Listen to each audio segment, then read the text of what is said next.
Hi friends, நான் உங்கள் ரஜினி ஆறுமுகம். வேட்டையின் படத்தோட அப்டேட் வந்து நாளொரு மேனியும் பொழுதொரு வண்ணமாக வந்து வெளியிட்டு இருக்காங்க.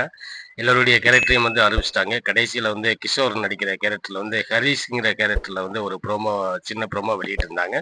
கிஷோரை பற்றி அறிமுகம் தேவையில்லை. பொல்லாதம் படத்தில் வந்து சூப்பராக நடிச்சிருப்பாரு. அதுக்கப்புறம் பார்த்தீங்கன்னா கபாலியில் நெகட்டிவ் ரோலில் நடிச்சிருந்தாரு. ரீசெண்டாக பார்த்தீங்கன்னா ஜெயிலரில் கூட சின்ன கேரக்டர் தான் சூப்பராக பண்ணியிருந்தாரு. இப்போ வேட்டையனில் வந்து தலைவர் கூட வந்து ட்ராவல் பண்ணுறாரு.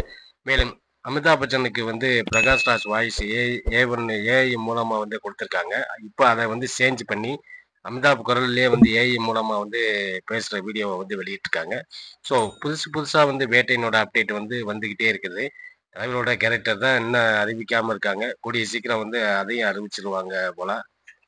ஸோ ரிலீஸ் நாள் நெருங்க படத்தோட அப்டேட் வந்து அப்படியே தாறுமாறா வெளியிட்டு இருக்காங்க லைக்கா நிறுவனம். ஓகே ஃப்ரெண்ட்ஸ், இந்த வீடியோ பத்தின உங்க என்ன ஓட்டங்களை நம்ம கமெண்ட்ஸ் பண்ணி தெரிவிங்க. இந்த வீடியோ பிடிச்சிருந்தா லைக் பண்ணுங்க, கமெண்ட் பண்ணுங்க, ஷேர் பண்ணுங்க. முக்கியமாக வந்து சப்ஸ்கிரைப் பண்ண மறந்துடாதீங்க. மகிழ்ச்சி.